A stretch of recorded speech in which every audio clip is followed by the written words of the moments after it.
I was wondering, because I didn't see it on there.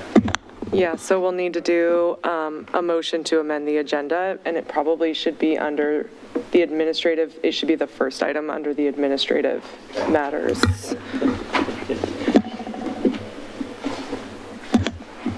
So you'll do the roll call, the Pledge of Allegiance, and then you can do the motion to amend the agenda.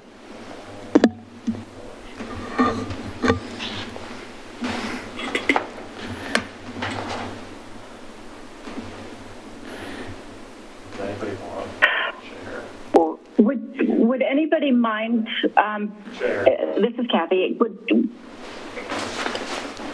would you mind putting the council chambers on the full screen? Is that possible?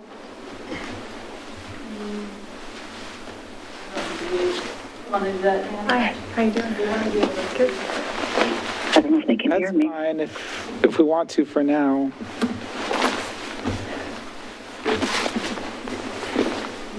Then we can switch it back. Just during this initial period before we do the presentation. I'm not even sure how to fix it. Don't worry about it if it's too hard, it's fine. We'll turn off the timer video and then... That's probably, yeah, that probably works a little better. All right, we got the flash, we're ready. Okay, I call the January 11th, 2023 Planning Commission meeting to order at 6:04 p.m. Mr. Polly, will you please call the roll? Certainly, thank you. Olive Gallagher, Jennifer Willard, Here. Cameron Mesbah, Here. Andrew Carr, Here. Nicole Hendricks, Here. Catherine Neal, Here. and Acting Chair Ron Heberlein. Here. Okay, thank you. Thank you, Mr. Polly. Will you now stand for the Pledge of Allegiance?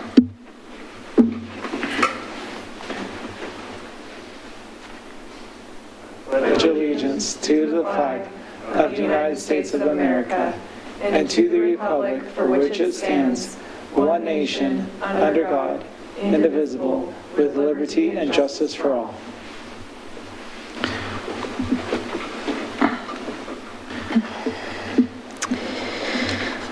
All right, moving on to citizens' input. This is the time that citizens have the opportunity to address the Planning Commission regarding any item that is not already scheduled for a formal public hearing tonight. Therefore, if any member of the audience, either here in City Hall or via Zoom, would like to speak about any work session item or any other matter of concern, please raise your hand or send a message to the recorder using the Zoom chat function so that we may hear from you now.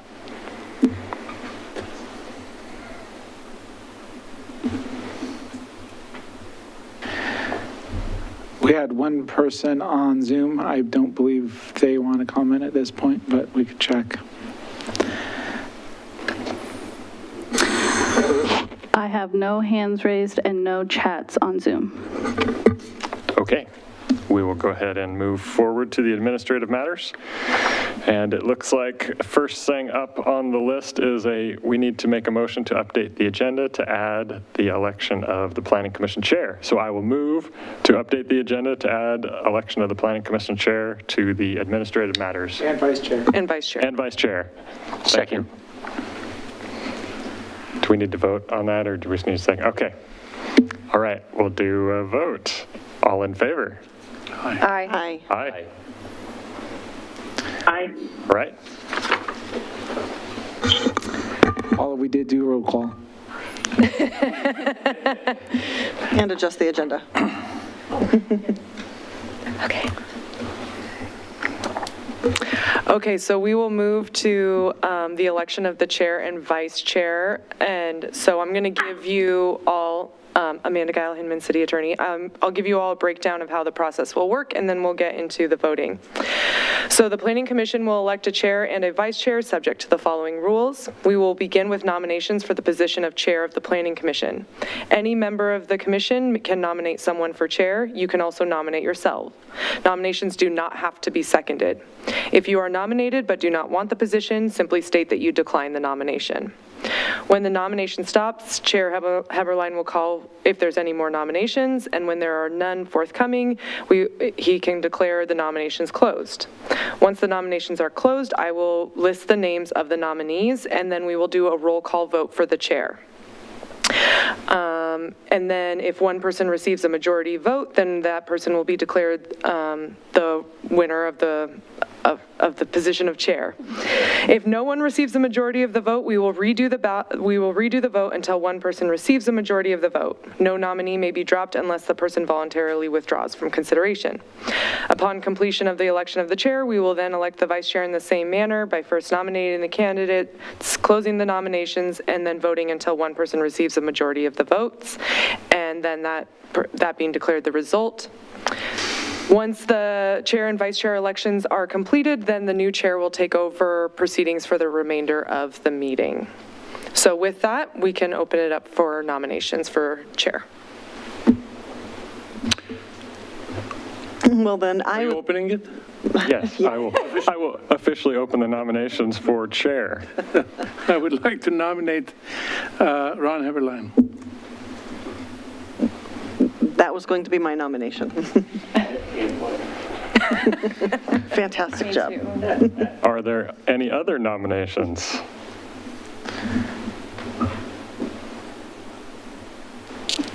Okay, there's that.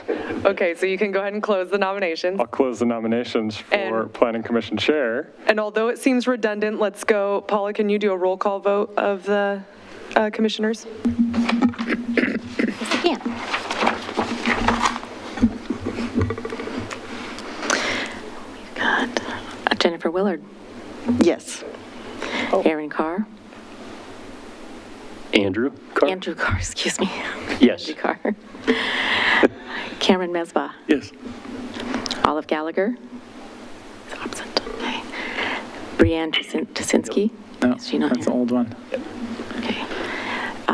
Rob Heberlein, Abstain. Then we have Nicole Hendricks and Catherine and Neal. Nicole, excuse me? Nicole Hendricks and Catherine Neal. Right, Nicole Hendricks Yes. and Catherine Neal. Catherine Neal, Yes. vote is unanimous. All right, so you'll continue on as chair, our fearless leader. So now we need to open up nominations for vice chair. Yep, so we'll open nominations for vice chair.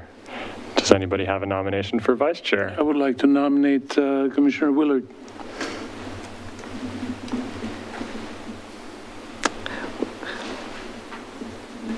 Are there any other nominations? All right, hearing none, we'll close the nominations. Ms. Pinyard, will you do roll call for the vote for vice chair? Catherine Neal, Yes. Nicole Hendricks, Yes. Andrew Carr, Yep. Ron Heberlein, Yep. Cameron Mesbah, Yes. Jennifer Willard. Sure.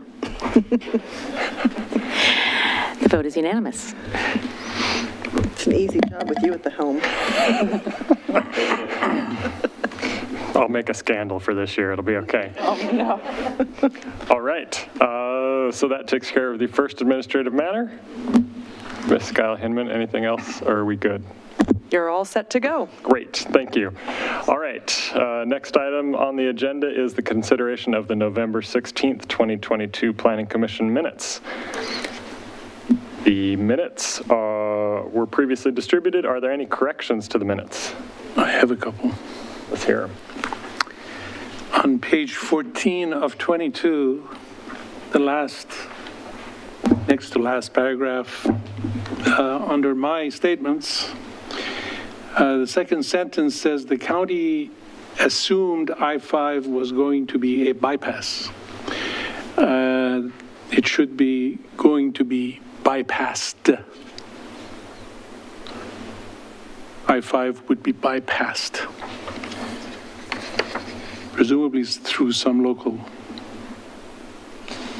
roads. Then the next correction is on page 20 of 22.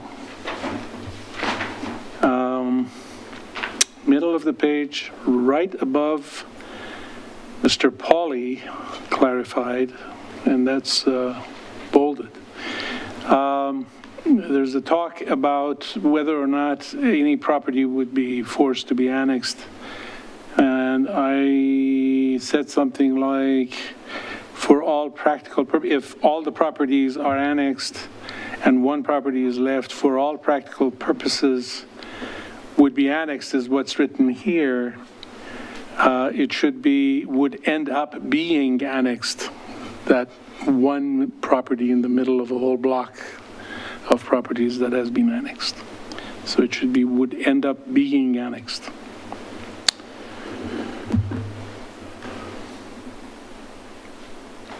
That's all I have.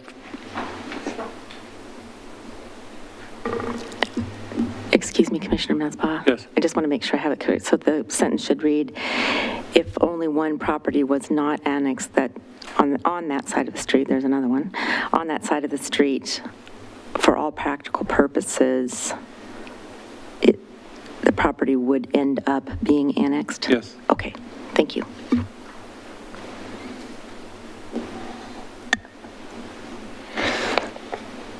All right, looks like we need a motion to approve the November 16th, 2022. Oh, I'll do it. I move to approve the November 16th, 2022 Planning Commission minutes with the amendments as stated for pages 14 and 20. Second. All right, now we need a discussion of the motion. Is there any discussion?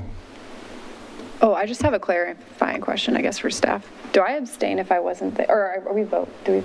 You will vote on it, and you don't have to abstain, even though you weren't on the planning commission at the time. Thanks.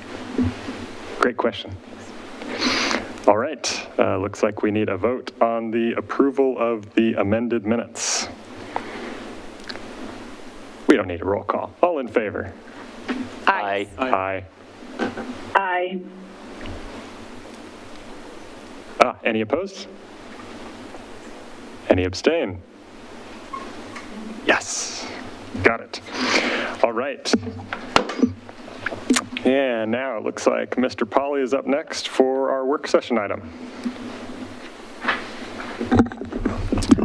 I may want to speak into microphone.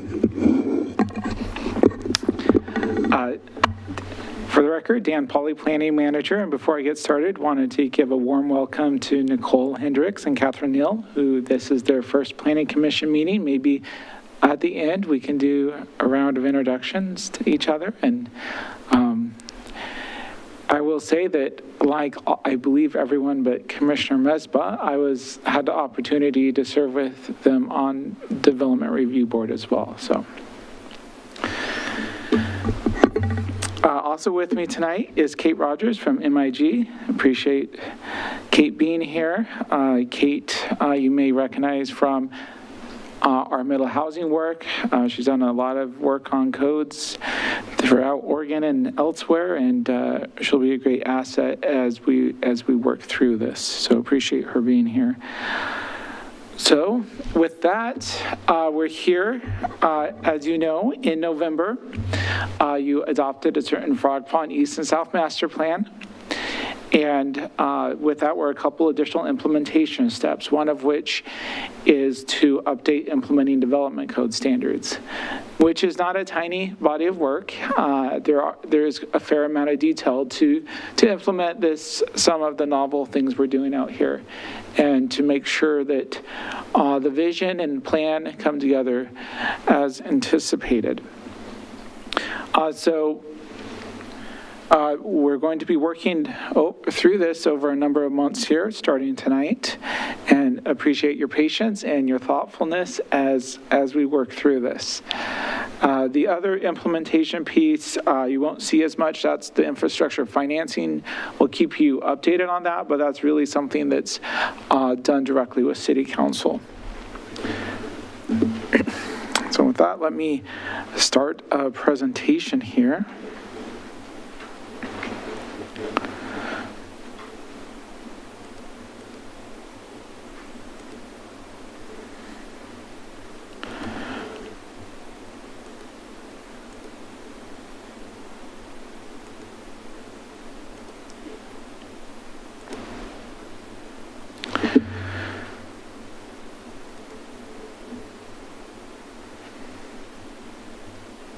All right, so, we're thinking right now probably 5 work sessions. All right, I see everyone smile with excitement for that. So really, the first 3 envisioning to review kind of packages. We've packaged the code amendments, really 3 groupings, some foundational pieces tonight. Then February, really looking at focusing on the variety standards, which is a major part of this master plan. We're some of the foundational parts of that tonight. And then in March, really design standards, all the various design standards specific for specific areas, things like that. And then it'll give us time for 2 follow-up sessions to come back, revisit things, and continue to get things put together for a June public hearing. So that's really what we're looking at this point, and throughout this, continuing to engage stakeholders and other interested parties to get their input as well. So this first package that we'll be looking at tonight includes topics around subdistricts and the subdistricts that were designated in the master plan and some related standards that are tied to that. The housing type categories, which we talked about quite a bit with the master plan. Multifamily design standards, which is not something we talked a lot about with the master plan, but is important kind of extension of that. Then urban form standards, which are really those standards that define type 1, type 2, type 3 urban form as mapped in the master plan. And as we work through these, rather than save all questions and comments from the end, I mean, they're kind of topical, so I'd recommend, Chair, that we stop at each one. We'll want to be time sensitive, though, and not go too long on some of these early ones.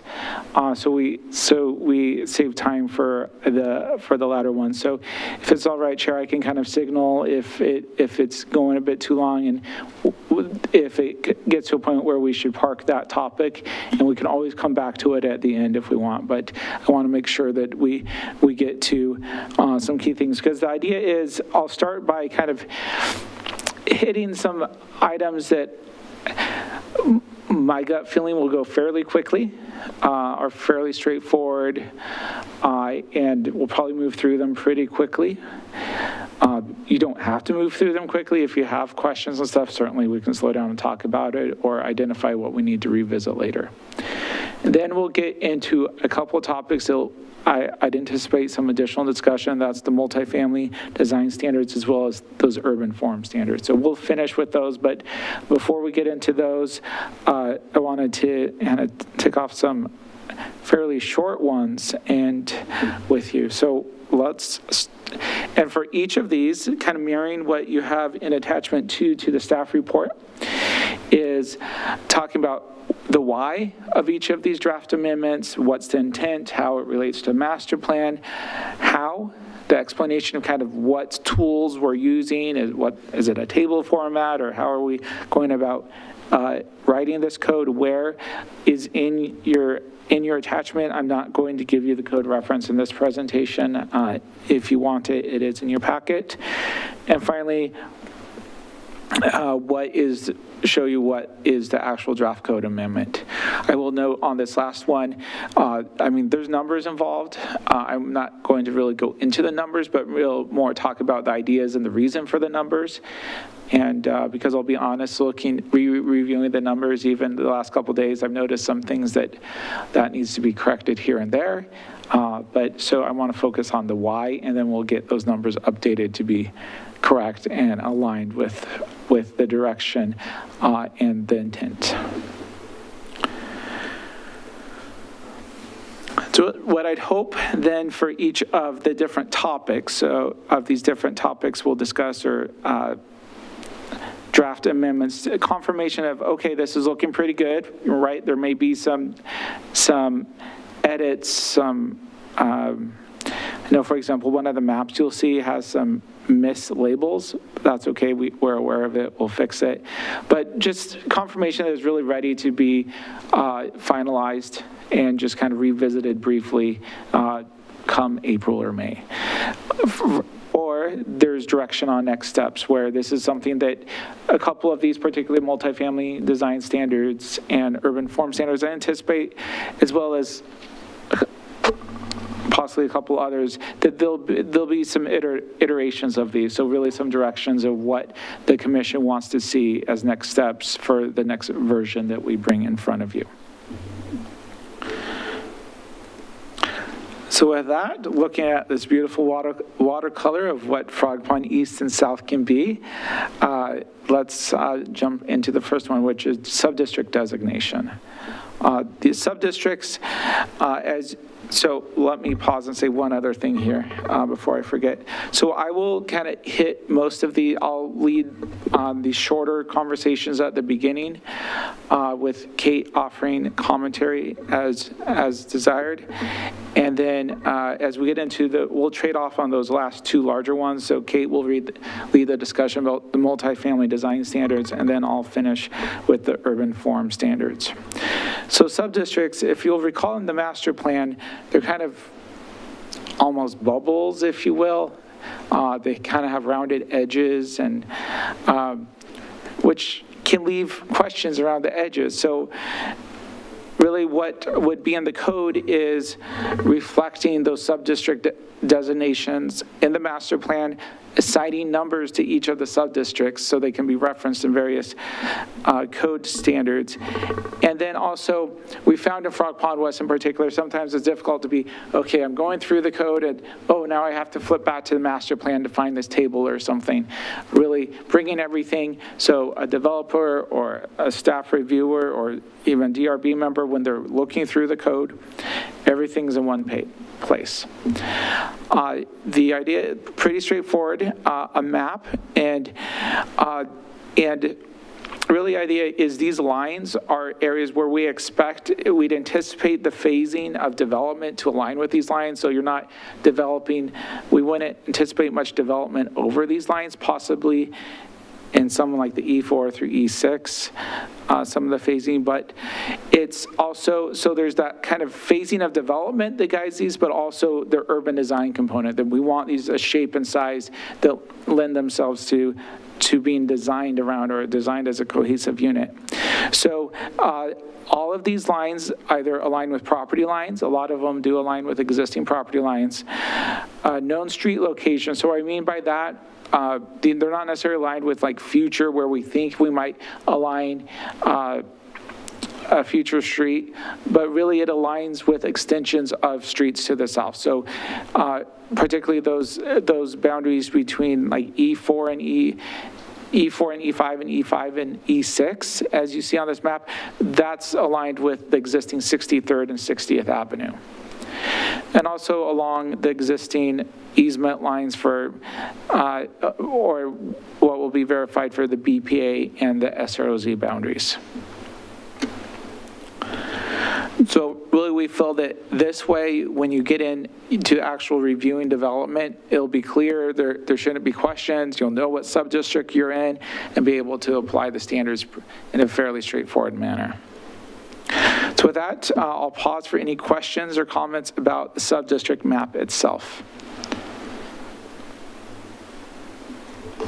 Will you have the BPA and the SROZ boundaries validated before the hearing in June? So BPA easement, essentially those are like existing property lines. That's recorded. We know where those boundaries are. The SROZ is a little different. Keep in note, though, that anything that's in the SRZ essentially ends up not being developable. So it's not critical. Because what happens in development is that's verified at the time of development. They actually do natural resource inventories and see. So anywhere it'd be expected, and we can put that if like the SROZ boundaries adjusted, that these lines would follow that. So that'd be a good note that we can go ahead and make sure that that's clear in the code, that particularly for like E3 and E2, that those boundaries would follow the eventual verified SROZ boundary. Okay. I had another question, but. Go for it. Since you want it all in a single place, then the sub-districts and the numbers associated with them will not reside in the master plan? Because I'm wondering if we're going to have a discrepancy. If we have a discrepancy between the master plan and the code, which one will govern? Or if we'll even be in a situation where we could have those two conflicting data points. So there's really nothing in the master plan that references individual sub-districts per se. And so they are not numbered in the master plan, but they're not really referenced as individual sub-districts. So that really is part of the implementation here, where they'll be labeled in the code. Okay. So I don't think there'd be a discrepancy, possibility for discrepancy there. I guess Chair, I guess I have a question that's kind of along those lines. So when I look at the master plan map, specifically, I guess what would be on the map that's on the PowerPoint that would be in the code, like S2 and S3, for example. In the master plan, it looks like S2 is like shorter, right, versus S3. And I know these are details, right, that can be worked out later. But I guess it just kind of relates back to that question of like, so what? I guess if we go by whatever's in the code and the lines and the definitions that are supported there. But that's just an example that I was kind of curious about when I was reading through of like, okay, so it says this in the master plan, but it looks a little different in the code. Yeah, and the idea, generally, the master plan as like a comprehensive plan level document gives the guidance, but it's not like detailed. Yeah. And so really this is more a refinement of that concept. Perfect. Where it really gets down to the boundary, and this is what code implements the master plan and really in a sense interprets it to make it clear. Great. Thanks for the reminder. So there's no concern if there's a conflict between the picture that we see in the master plan and the actual application in code? Right. Because the code's implementing the master plan, and it's a reasonable interpretation made by the city in implementing it. Got it. And I think I have to remember, or at least the record, if not the actual text of the master plan, references that it's along property lines and things like that, that we're not, it's not halfway through a field that the boundary is going to be. So would you consider the master plan like an architectural rendering, whereas the development code is more like the as-built? Yeah, we're like construction drawings. Construction drawings, okay. All right. Okay, Commissioner Neal, just since you're not in the chambers, just wanted to make sure that you didn't have any questions or comments in this area. No, thanks. I don't. Okay. I have one question. So is this the time where we share whether we're supportive of moving forward with this, or are we waiting to the end to do that, or is it by item? It'd be helpful by item if there's ideas, so we can, not have to remember later, because you'll have plenty on your minds later. Okay. Yes, Well, I'll just say that I'm definitely supportive of taking the concepts that were in the master plan and making them a reality in the code. So I'm supportive of moving forward with this one. Do any of the commissioners feel there's additional refinement, or are we ready to kind of finalize this? I think it looks good. Okay. And you mentioned earlier, but just, yeah, the correction to the map about the types. Yeah, Yeah. yeah, that's the finalization.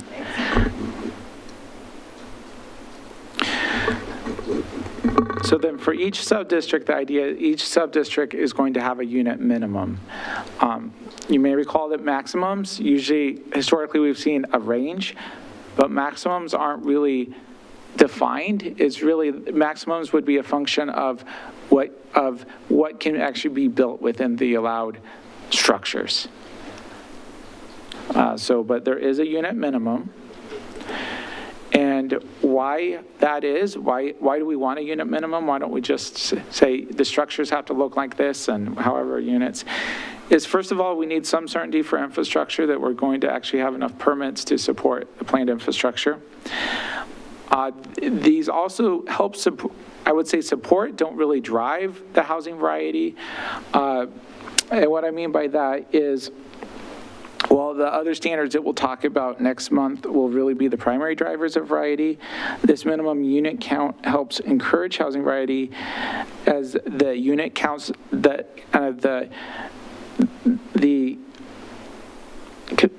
capacity analysis that these numbers are based on assumes the type of housing variety we're aiming for. So it'd be really hard for a developer to actually, if not impossible for a developer to meet these numbers without introducing some housing variety. And also there's the compliance piece that Metro set a minimum when they added this to the urban growth boundary, so we're meeting that with this. We try to be straightforward in how we did this. The table establishes minimum by sub-district, which is pretty straightforward. But the other thing we did, because a lesson learned from Frog Pond West is where you end up with a property that is just a portion of sub-district, then you get into this complicated math about, okay, which portion, what percentage of the sub-district is and how many units is that. So we just decided to lay it out straight here. So if, let's say you're in sub-district S2 and you just start developing tax lot 700, it's clear how many units you're responsible for and what other tax lots in that sub-district are responsible for. There is a footnote that clarifies, let's say the developer ends up bringing in a project that encompasses, and again, sub-district S2, tax lot 900, 700, and 400. So that's a total of 70, now I can't count, 68 units, thank you. And really what that footnote says is you don't have to keep those units on that tax lot. Once it's a project that encompasses multiple tax lots or multiple properties, you can move that around within the boundary of the project. The intent is really we want the developer to be able to figure it out on a project basis and make it clear on a project basis. And I would ask, is it clear how we arrived at these numbers from the description? These were based on capacity analysis done by the project team and assigning them based on available land and other knowns at that time. For example, you'll see that places that have an existing house, we assume that for long term, the minimum that house is just going to stay there.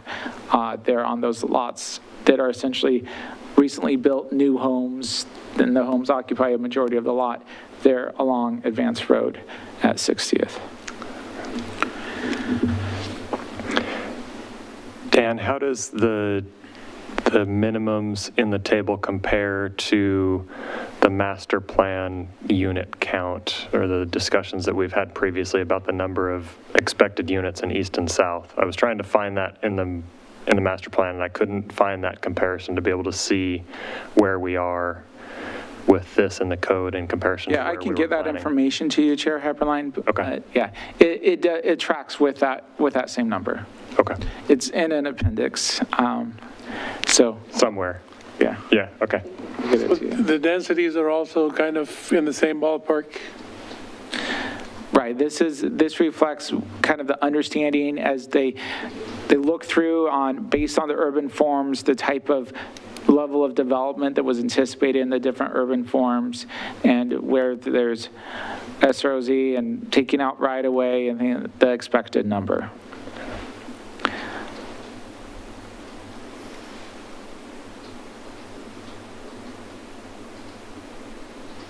Let me just make a note here. Commissioner Neal, any questions? No, thank you. Okay.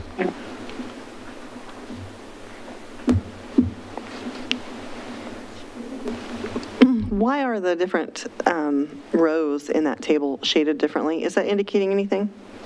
I missed that if it was spelled out. Yeah, so maybe we can make it clearer so the ones that are lighter gray are where the number is provided for the entire subdistrict. So those are subdistricts that are all on one property, for example, that there's only one property involved. The darkest with the asterisks, that's the total for the subdistrict, and then the non-shaded rows below that are the subs for that subdistrict. So for example, those 3 white rows under E4 sum up to 169. Okay, I see that now. And then S2, I cut this off just so I can make it big enough to read on the slide. I mean, the table obviously goes further down for S2. Subdistrict S2 has the most lots.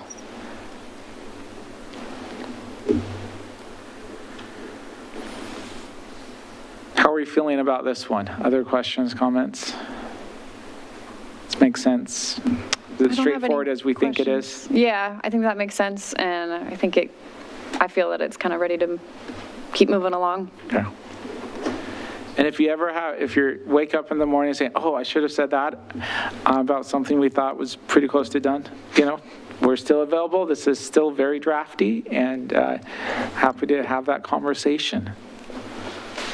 Commissioner Carr?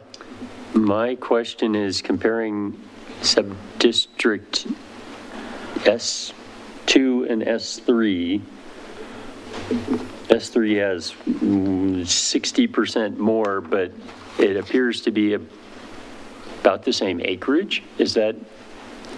And we've got them both type 2 and type 3 split with a tiny bit of type 1 in.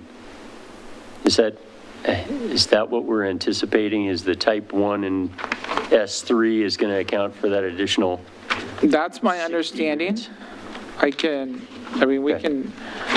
have the project team triple check that.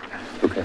Commissioner Carr, I think the other thing is because most of S2 is developed with new construction, the assumption is that most of those won't be redeveloped. Correct. So that's why we're seeing a significantly lower density in S2 versus S3, okay, even though it's got a larger area.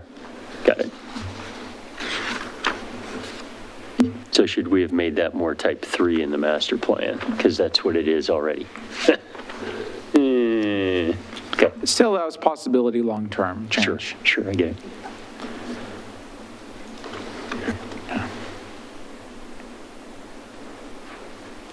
Definitely S2, yeah.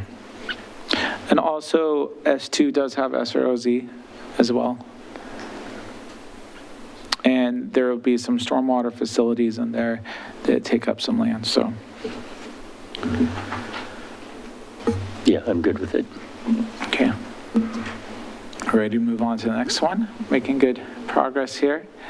Green focal points, and I'll say this one you may have some more questions about. We'll touch on it briefly, but I don't really want to dwell on this. This is certainly one that we can come back to.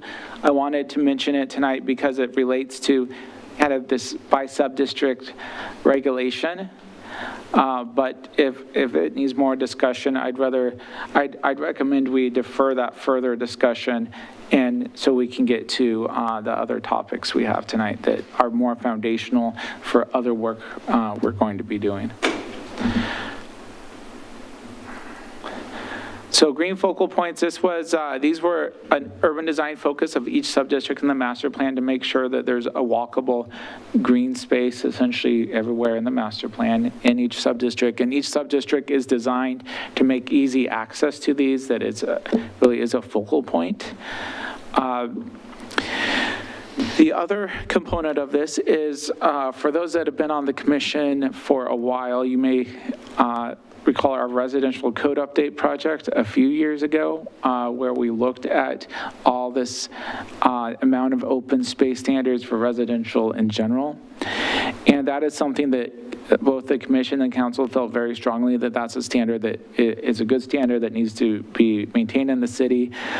So we want to continue that. So really what those standards are is total open space, which includes natural areas, and is 25% of the equivalent to 25% of the developable land. I say equivalent because you can take the percent of the developable land, but then count like SROZ and BPA area as it, even though it's not developable land.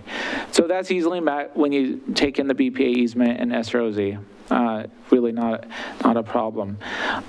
Usable open space, half of the total open space needs to be usable. And so that equals about it equals 12.5% of the developable land. There's also standards that say if you have, parks next door or something like that, that those can count. So did a calculation as I go through more in the attachment of really taking out, okay, how much you have a bit of the BPA easement that will be usable in the form of trails and some benches and waysides along the trail. You have the neighborhood park, and then you have the community park. So that's a pretty good chunk of usable space. What's left? And taking what's left and dividing that among the sub-districts was really the approach that we took. I will note that, and then put that into a table similar to the units, with size, if there's location requirements due to existing trees or other considerations, and any other requirements. I will note, I think the table right now, and Kate has pointed this out to me, really kind of suggests that those focal points are going to be one like 3/4 acre site. I don't think it necessarily needs to be one site. I mean, those could be, a number of sites to create focal points within the area as long as they're connected and make sense. Or you have one maybe 1/4 acre focal point and then some other green spaces within the sub-district to total that 3/4 acre. And the existing standards in the code already define what qualifies as usable open space and how big those spaces need to be in order to qualify. So questions, comments about this one? Or any further explanation? I have a question about this one. In Frog Pond West, they had like a continuous walk pathway, trying to combine all the sub-districts. Are you going to have the same thing in this one, where you're trying to kind of connect all the different sub-districts? Yeah, there's there are connections throughout and trail system throughout, not knowing where these focal points necessarily are. Not all the focal points are necessarily connected. So that's something to consider that we could put into making sure these focal points are connected to that wider trail network. By enhanced sidewalks, maybe, at least one enhanced wider sidewalk between the focal point and one of the major trails in the neighborhood. So, interesting concept. So, thank you. So I have a point of clarification. I think you said it. So the 25% and the 12.5 is going to be done at the Frog Pond level, at the west, east, and south level, at the sub-district level. We had talked, I think, at one point, how are we going to prevent it from being overburdened at a tax lot level. Right. So how are we going to account for, because we have a couple of sub-districts that got a lot of tax lots, right? Where the tax lot is the whole sub-district, that's probably not going to be problematic. But it's where the S2 and S3, where there's a bunch of tax lots, how are we going to make sure it's not overburdening in an individual tax lot when we look at the sub-district in a whole? So some of this can be refined. We've kind of started this. If you look at the table, we've defined, like, for example, in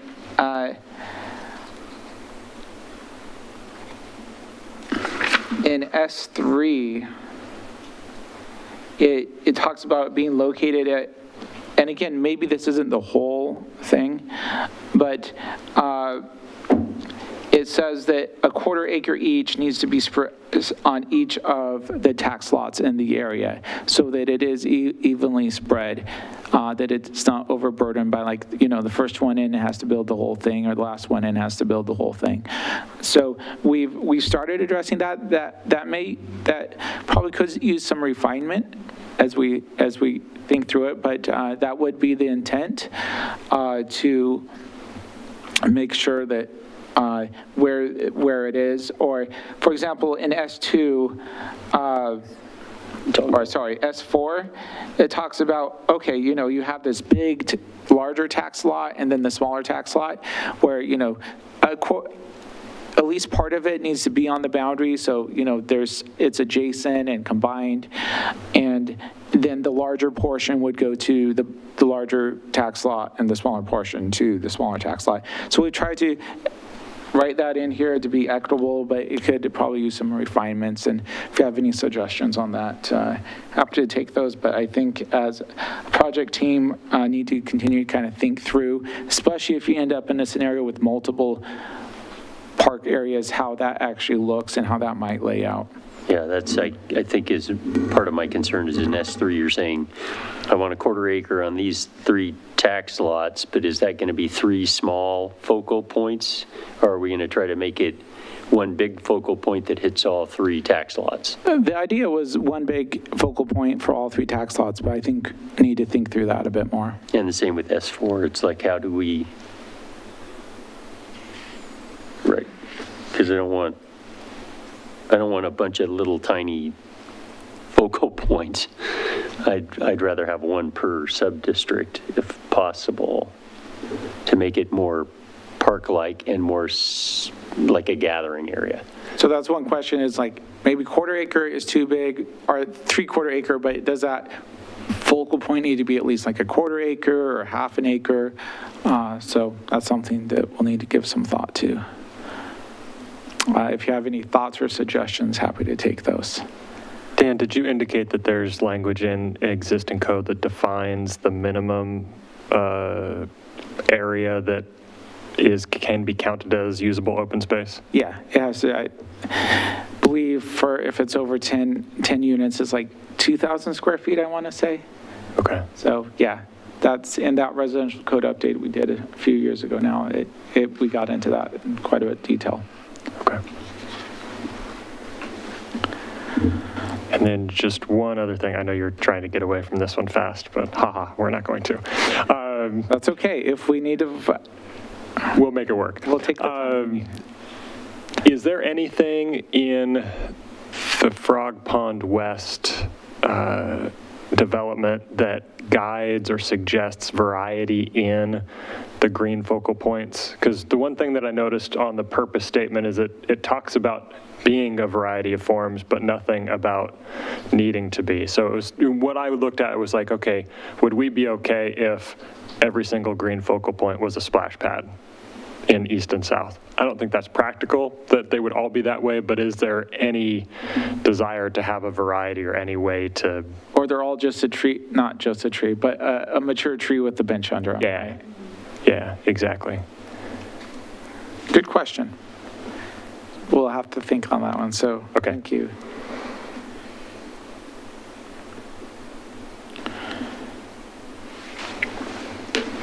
Dan, I notice you're going geographically with the focal points, a quarter acre for, each development.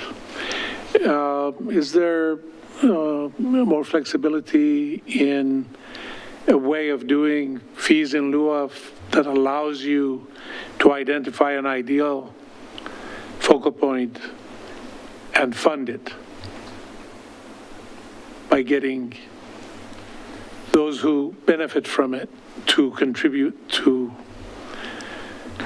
the 0.75 acres? So you're talking within a sub-district? Right. Yeah, so for example, I think in sub-district, I believe it's, now I'm forgetting the numbers, that's why I wrote them down.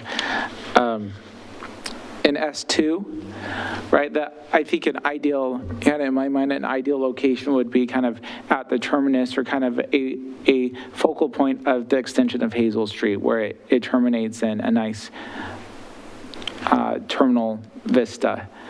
But that would tend to be on one tax lot. So how do you fund that for the whole? Yeah. Well, that's what I'm saying. If you identify that as the ideal focal point that serves 3 sub-districts, you could say, this is how much that lot will cost. This sub-district, instead of putting 0.25 acres. Meaning lot or sub-district? Because we do want a focal point in each sub-district. Instead of 0.25, pay towards this 0.75, which is in an ideal place. But you would have to come up with a way of doing that fee in lieu of that essentially makes it equivalent to giving up 0.25 acres of developable land. So if I hear you correctly, you're saying like in S3, if tax lot 17 decided to put 0.75 acres, 16 and 18 or the rest of them could compensate them for the loss of value. Yes, well, actually what I was saying is if based on the layout, our planners decide that that's the good place for it, then the other ones could contribute to it. And you wouldn't have to find this 3 corners kind of area where everybody could put 0.25 in, and it may not be where you want it to be. It may be just not particularly ideal place for a focal point. Good thought. Made a note so we can explore that further. Well, and you don't need to take away the 0.25. Right. You would have to put a footnote that says, if that's not the ideal place for a focal point, we have this other equation or formula that will exact essentially the same, but in funds. That would help with the connectability too. Rather than having 3 tiny ones, you'd have one big one and then the connections. Have a trail connection to the mainland one. Yeah.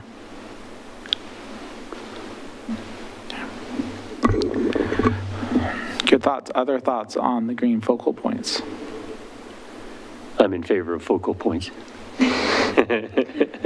Commissioner Neal? No, I'm good, thank you. Okay.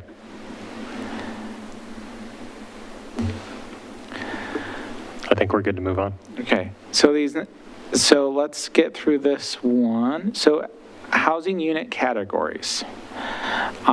So this is, if you remember the Venn diagram and all of that, as a project team and as staff, we've really thought through that and how do we make that Venn diagram as simple in a code.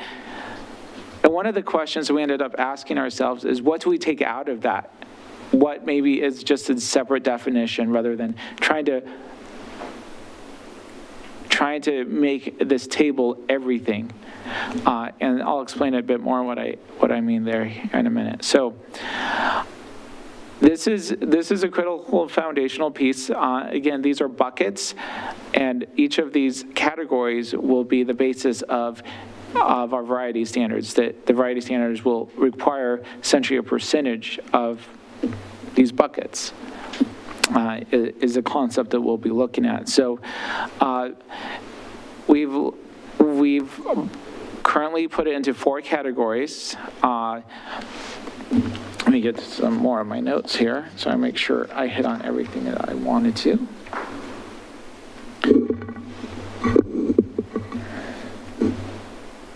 And that's, the 4 categories are really based on built form and existing definitions in the code, but also they relate to affordability, the expected level of affordability of different types of units. And so the first one is attached multifamily apartments or condo-like, or apartment-like condos. Then we have attached middle housing. Your townhouses primarily was what we'd expect to be built, but also that cover plexes, duplexes, triplexes, quadplexes. Then you have the detached small units and ADUs. So this is your cottage clusters, what we've heard a lot about that are a desirable form.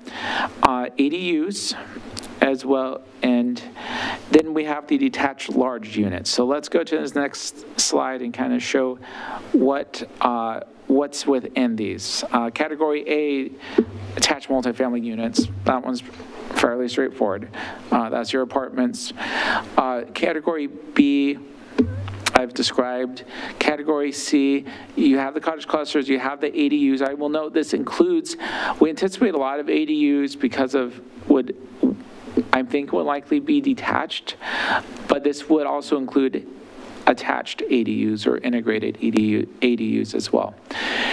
Category C, which are, again, these smaller ones, also includes other detached units that are 1,200 square feet or less. So that could be a detached single-family home, such as, I think, example in our existing built form would be Canyon Creek Meadows along Wood Avenue, those kind of small single-level homes there, which I actually almost bought one of those back in like 2007, I think. My family would have outgrown it by now, though. But yeah, so that is category C. Category D is detached units more than 1,200 square feet. So that's, primarily detached single-family homes, but also cluster housing. I hope that's clear why that's there. So again, if you don't remember your definitions for middle housing exactly, these cluster housing is where you have more than 2 or more detached units on a single lot, but they're not cottage clusters. They're larger than cottage clusters. So, I mean, these homes could be fairly large. And also kind of an catch one is detached multifamily units. That one's probably one we haven't talked about a lot. It does actually exist in the city. The prime example, maybe the only example, is for Avenue Commons in Old Town, which we often kind of refer to as a cottage cluster, but those homes are larger than what can be defined as a cottage cluster, because cottage clusters are, the cottages in a cottage cluster can only be a 900 square foot footprint. And so that would essentially having 5 or more units on a lot, but they're larger detached structures. Probably won't see a lot of that, but it's potential even in like maybe a co-housing type situation or something. So put that in there to catch that eventuality. Another question we've gotten quite a bit as we've worked through this is, where does co-housing go? That's something that's been talked about a lot for Frog Pond West as well as here, and it's in the definitions listed as an allowed use. It's not listed here because really it could be fall into a number of these categories. It's really about that form. It could be a cottage cluster. It could be a townhouse structure. It could be multifamily, and then have the kind of the shared common space in different So it's still allowed, it's just not listed as kind of a structure type in this table. The other thing that I want to clarify here is you really don't see the differentiation for accessibility that you've seen in some versions of this table. The idea is, as we tried to work through this, what we found is accessibility really does go across all these categories. That units in each of these categories can meet the accessibility that we talked about, could be single level accessible. And so that will really have some definitions, which we'll bring forward in a future work session around accessibility. And then that essentially that requirement in our variety standards would be in addition to what's said here, that you can meet that accessibility requirement or encouragement. It is a requirement, will be a requirement in any of these in any of these categories, essentially. And similar to middle housing, we'll have some requirements for a percentage of middle housing as required by the state. Primarily that'll be category 2, but there's category C that's also middle housing. So again, that middle housing requirement will end up being a little different. So I will pause there. I know we've already, even in the master planning, talked quite a bit about this. Happy to get your comments and suggestions.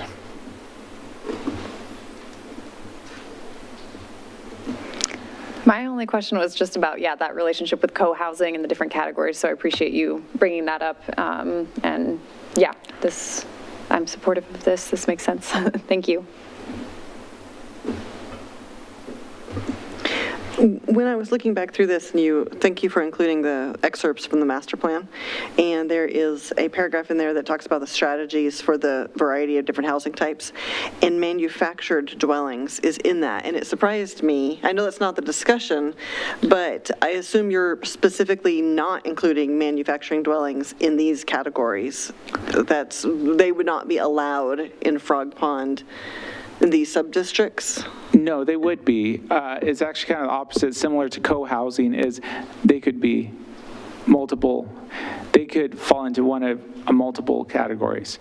So, I mean, if you think manufactured housing and housing technology into the future, I mean, you could even have modular, right, multifamily. That's kind of, but even if you get in what, is manufactured along the freeway in Oregon now, I mean, you could have a small one that's part of a cottage cluster. You could have modular cottage cluster, mobile home cottage cluster. Obviously, ADUs can be off-site built and brought in. It can be a detached home. It could, or you could possibly have, I don't put a couple double wides together and call it a townhouse, if building codes met, I guess. But so it's just the idea similar to co-housing. Any of these categories could technically be pre-manufactured.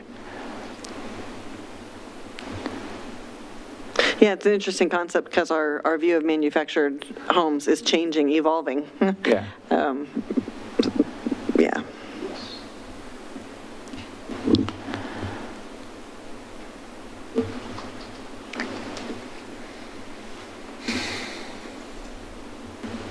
I was just going to say, in the write-up, you were asking the question about should multifamily buildings be reviewed in the same manner as single-family homes and middle housing, or remain subject to site design review by the Development Review Board? Did you want us to, is that a discussion for this group? Well, that's our next topic after this. Sorry. Sounds like you're ready to talk about that one, so.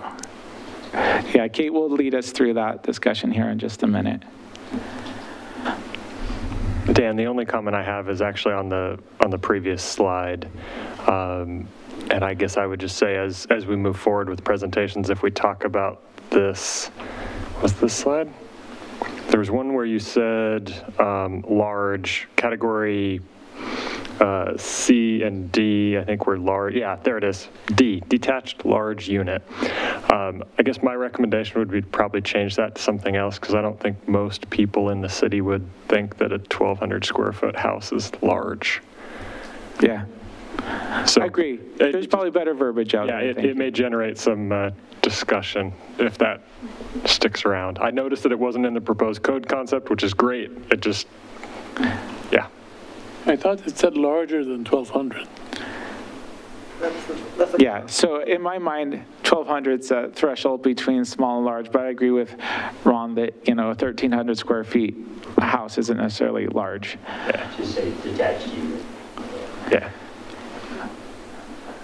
Larger detached units, yeah. Or, yeah, anyway, there's a way to say it. Yeah. Thank you.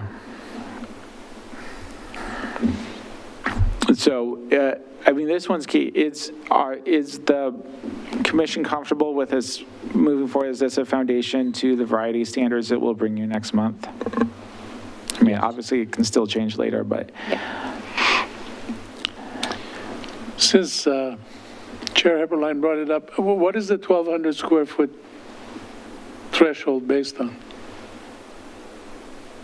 Is that consistent with other neighborhoods in the city, or? The 1940s? Should I take that question back? That's a number that's been hammered in my head for some reason. I can't say why right now, though. So, good question. Is it... I would say the best rationale I could say at this point is it provides some leeway beyond ADU and cottage. So it's a 300, because if you went for 1,000 or something, it's not that much difference than a cottage. But then 1,200, it's not that much bigger than a cottage and can serve some of the same needs. So I think just gut feeling that seems like that's the best I can give you at this point. Well, I was thinking 1,400 myself, but that's because that's my house, and it's a 3-bedroom house, and it's detached. So, I can, that is not a small house, and it's comfortable. So, I don't know. I guess I was doing the same thing as you did, based on my own experience.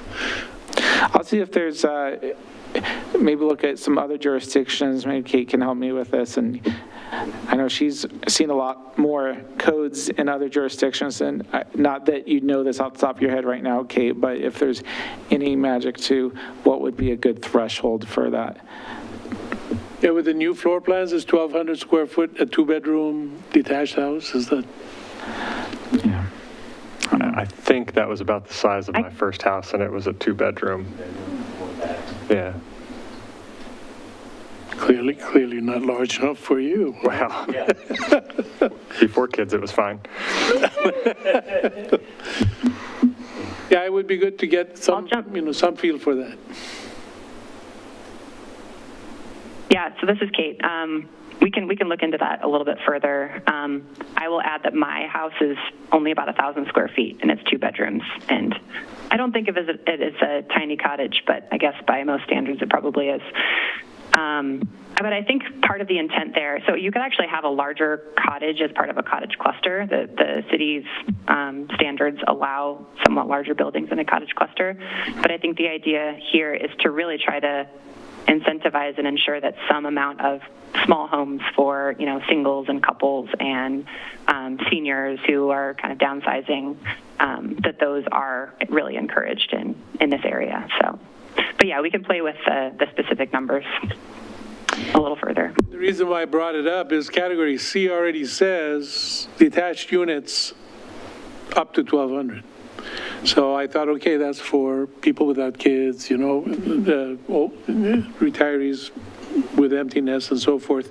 I thought category D was to allow for the 4 kids, which 1,200 square foot would not be unless these are very docile kids. My kids wouldn't. So that's why I was comparing these two, C and D, and that's why I asked, where's the 1,200? Okay. Okay. Good. Okay. So Kate, turn it over to you for multifamily design standards. So I think we want to get out of here by 8 is what we're aiming for, if not earlier. Is everyone okay with 8 o'clock? Because we do have a couple. Yes. I read something 7:30 somewhere here. It says 7:55 on here, so. Does it say 7:50? 7:25. Oh, wow. So Okay. there's that, but Let's Are we okay with 8 o'clock? Yeah. let's just keep moving. We'll get through We'll keep it. moving. So, Because it's you. thank you, that's so kind. So, yeah, let's try to split our time, not take up more than 20 minutes on this, hopefully like about 15, if that. So, to give, because we'll want some time with our last topic as well, so. Go ahead, Kate. I think that should be doable. And hi, everyone. It's nice to see many of you again, although your faces are very tiny on my screen, so I can't really see you, but I know you're out there. So multifamily design standards, this is really, Dan's going to talk about the urban forms, kind of the size, height, where on a site buildings can be located, but this is really more about some design details and elements of design that kind of encourage that pedestrian-friendly environment with some visual interest in buildings. And the reason we're talking about this is that we need to establish it would be great to establish a set of clear and objective design standards for multifamily housing, because currently the city doesn't have any citywide standards specific to multifamily. And Frog Pond West, as we know, didn't allow or doesn't allow multifamily development. So there's no standards for multifamily in the RN zone today. So we would like to come up with a new set of standards. And so our proposed approach here is to mostly adapt the middle housing design standards that we adopted recently as part of the House Bill 2001 process, because we think that many of those standards could work well if applied to multifamily with, some tweaks and some, added flexibility in some places for the sort of different form that multifamily can take, and considering some different features like larger shared parking areas that aren't as common for some of those middle housing types. So that's the general approach, and kind of a starting point of topics that we think could be addressed in this section. And as you saw in your packet, we haven't put together kind of a full draft of these yet for review, but kind of as a starting place, we're thinking about entrance orientation, so where the building entrance is located and how it needs to be connected to the street. And we think that the existing standards for townhouses and triplexes and quadplexes, which were all pretty similar, we think those could be adapted and work well for multifamily, maybe with some additional consideration for, say an apartment building that has one single shared entrance, and how could that work, or if it has entrances facing a courtyard space or something like that. So we'll work through those details. Window coverage. So again, we have similar standards for townhouses and triplexes and quadplexes that I think could work well for multifamily. Slide. Facade articulation. So the townhouses have a minimum facade articulation requirement. It requires certain design details or features like balconies or covered entrances, porches, building offsets or recesses, things like that, to kind of break up longer facades so you don't have, blank walls or sort of monotonous building frontages. And then for off-street parking location and design, of course, most apartment complexes are likely to have some surface parking or some kind of might be covered parking or garage parking, but the standards should, address where those parking areas should be located in relation to the building or in relation to the street, whether they need to be set back or screened, how the access, maybe considering the access location, and things like that. And some of those I think we can adapt from the existing cottage cluster design standards, because there are some standards around clustered parking areas. But we might want to think about some additional consideration for sort of larger parking areas. So that's kind of our starting point. We might consider some other design standard topics. So if you have ideas for other areas to address in the code, be happy to hear from you on that. But might as well jump right into the policy questions. And I think I might kind of read through each of these questions and then pause at the end, and we can talk about them all together, if that sounds okay to you, Dan? Yeah. Rather than stopping at each one. So kind of a big question is really not so much about the standards themselves, but about the process that the city uses to apply those standards. So currently, multifamily development has to go through site design review and is reviewed by the Development Review Board. And that includes architectural review. Yeah. Thank you. So one option is just to keep that requirement, even in Frog Pond East and South. Another option is to apply the same procedure that applies to single-family dwellings and middle housing today, because state requires those housing types to be all reviewed the same way, and that's through Class 1 ministerial reviews. That's a staff-level review. No notice is provided to neighboring property owners. So that's one question to consider. Yeah, and I would pause, and this is something that we'll have to, so right now we're talking about architectural review, and we still need to work out, there likely would still be, particularly for a larger complex, still like stage 2 review for those of you that from DRB, where there's still some type of review of like the use generally, and some like the equivalent of a subdivision review, even if there's not a land division. But then the actual approval for construction of the building, you wouldn't be doing like architectural review or detailed review of most landscaping areas. There probably still would be site design review, similar to a subdivision of like your usable open space, for example. So just to clarify, you're not talking you're gonna necessarily approve like the equivalent of like Jory Trail or something over the counter with a building permit. So just want to be clear what we're talking about. We're talking about really potentially smaller projects where it's already part of a subdivision and they want to build a multifamily building, that could go through the same process.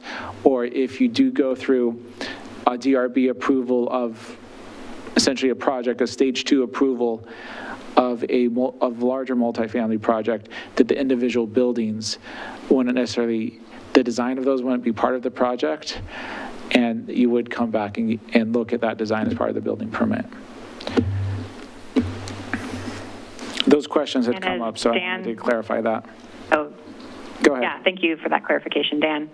And as Dan pointed out in the packet, I think a challenge if we do adopt clear and objective standards for multifamily, but then they're still subject to, a sort of public hearing review, that can be a challenging process for, concerned neighbors that maybe they want to voice their concerns, but as long as the project meets all of the approval criteria, they don't really have much stance to say that it shouldn't be approved. The city is really obligated to approve it at that point. So that's something to consider.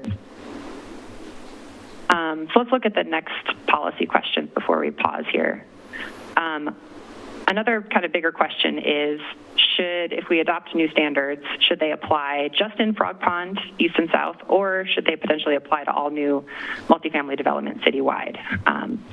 And staff's initial recommendation is to go ahead and apply them citywide because, as I mentioned, there are no existing standards that apply throughout the city, with the exception of Villebois, since that area has its own special standards, and that's kind of already underway and kind of mostly done. But, most other housing types already have citywide standards that apply. So that is the recommendation. But we need to make sure that makes sense given what types of standards we are thinking about and whether we want to have kind of a special set of standards for just Frog Pond versus something that's a little more universal. Yeah, and I would note, because talking citywide and town center and everything, we're not necessarily talking, we can go that direction, but our thought now, we're not talking about like mixed use, vertical mixed use necessarily would go through this process. We're just talking like pure residential multifamily. then the last question is just kind of, do you support the proposed approach to adopting, to adapting the existing standards for middle housing and maybe some best practice examples and applying those to multifamily? All right, so I think that's it. So those are your questions. So yeah, I'm happy to hear comments and thoughts. Okay, and given that we're looking to be speedy on this, I'll go around and give everybody an opportunity to provide their feedback, positive, negative, and any questions or quick clarifications. And we'll start with Commissioner Neal.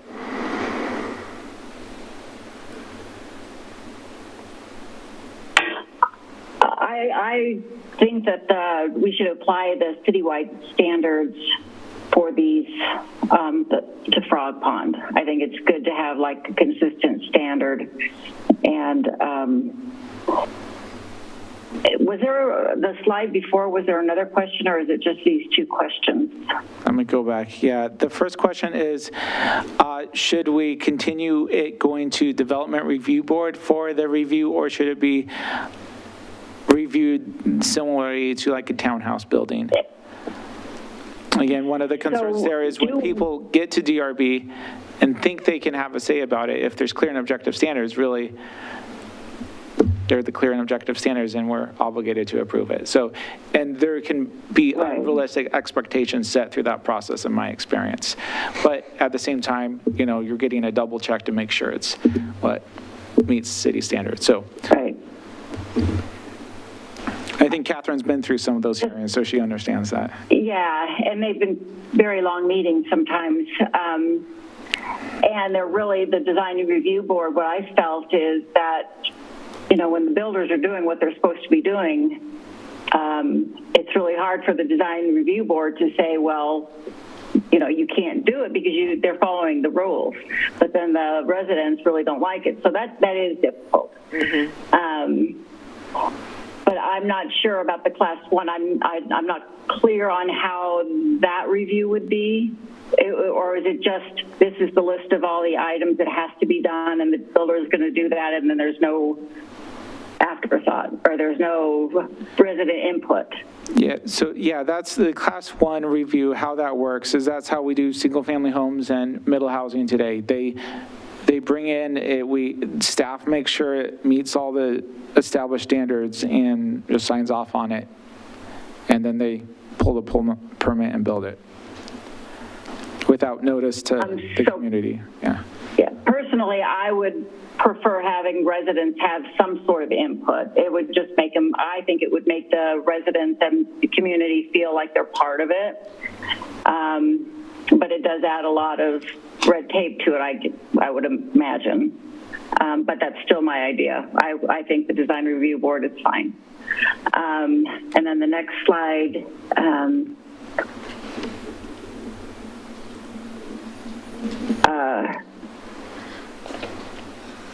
I agree with the proposed approach to adapt the existing design. I think what you said there was fine. And Dan, can I clarify one thing, or just for my clarification?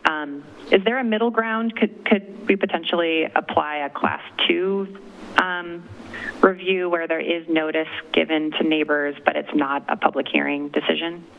There could potentially be a middle ground there, yeah. I would like that. Yeah. I'm trying to figure out how I feel about this. You don't have to answer it.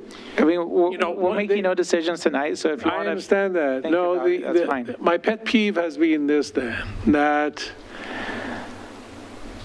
we seem to give, as you say, the impression to residents that they have a say. And they do have a say. It's not at that decision point. So we're misleading them when we say, come to the design review board and speak your mind, as if it's going to make any difference in much of anything. It's already meeting the standards being approved, or it's going to be approved. So I'm trying to figure out how to make it meaningful as an input, not just to have an input so that they kind of let steam out, but it's still not making any difference. It's going to make them mad after the fact. We have been discussing this for the past 6 years, at least, that I've been on this commission, trying to make input meaningful at the time when it's impactful. And so if it's not there, then fine, let's not have that. But the messaging needs to be not that we are taking away your say-so to the residents and the neighborhood and so forth, but that the time for input is this other place earlier on, after which really is going to be finalized, and you need to live with it. So whether it's ministerial 1 or class 2 or whatever, I don't care. I hear that at the point where the design review is being done, it's not going to make any difference. It's just going to make a lot of noise without any impact and meaning. So I'm fine saying let's just do it ministerial, but I want to make sure that we also tell the residents the time for meaningful input is back here. Yeah, and I think the timing and where you can have a full discussion, because the other point we haven't pointed out here is another big reason why the state's going this direction on middle housing, but also, I mean, the same thing applies to multifamily, is because historically it's been a use that local neighbors and even cities have discriminated against. It's needed housing that these processes discourage. And so that's part of to provide multifamily housing for families and individuals to need it, really minimizing process and putting it on equal footing of other housing is important from an equity lens as well. And I'm sympathetic with that. What I don't want to give an impression is, therefore we are hiding it under the table, which is not what we're trying to do. There's agreed upon standards that we've discussed as a community that we're applying. Right. We're not just letting them do whatever they want. Right. Yeah. But make it clear that the time for their input is at, whether it's our hearings or wherever the council's hearings, that's where it needs to be. And we have talked about this other thing as well. I don't think is useful or meaningful to ask people for input without having informed them. I think people need to understand that, we're going to end up paving over agricultural land if we don't increase our efficiency in the way we use the land that we do use. Okay. Chair. Commissioner Hendricks. Yeah, I agree with what's been said. I do think that subjecting the multifamily to the DRB is not the right approach, and that's just, from serving on DRB, there's a lot of frustration from community members, but also it goes to that question of like, okay, so when can community get involved? And being new, I was like reading through our packets and looking at our role as like, it's like the committee for citizen involvement and stuff. So I'm like, oh, how can we be more engaged in events and just be able to talk to people about the projects that are going on? Or even like, we have our DEI committee now with the city. So it's like, how can we work with them or just kind of get their input on how to approach things like this so that people can be informed and also like, we can be involved in that way. Because I do feel like, the time is like now. And so I think multifamily should be reviewed in the same manner as the single family or middle housing. As for like, the class 2 versus class 1, I think that's something maybe we can explore more, because I could see the similar frustration of like class 2, great, you get a notification, but like what's done is done, so it's kind of like that same issue that we're trying to figure out. So that, but at the same time, I mean, I would appreciate a notification versus just one day construction's there. So I don't, anyways, those are just some thoughts. And then for the second and third question, I was gonna ask, or I guess for the citywide versus just like Frog Pond, for Villebois, they have a special set, right? So why was that, and like why don't we apply it here? Or, oh, that might be a big question, I don't know, but. It's very complicated. Okay, so maybe The standards are, I mean, they were very detailed and Yeah. location specific, really. You had to have a professional architect like do the design review. So we want to get something that can be understood by Yeah. your typical person and administered by staff that aren't trained architects. So, yeah, because I lean more towards like citywide standards, but I was just curious, like, well, why Villavois? So yeah, I think that does kind of lead down that path, but those are some of my initial thoughts. Thanks. Okay. Commissioner Carr. So I agree with what's been said. Do we know why? Was it just because we wanted to discourage multifamily that it went through a different classification or a different process? So historically, everything but single family went through. So even middle housing? Even middle housing did, but the state, when they adopted the middle housing rules, mandated that middle housing go through the same process of single family. So why wouldn't we do the same for multifamily? That makes sense. I'm struggling as well with the idea of I would like to be notified, but it's like putting you've hit a dip sign after the dip's already there, right? The building's already going to occur. What's the notification going to give me? But I'm also understanding of neighbors that suddenly there's an apartment building being built right next door to me.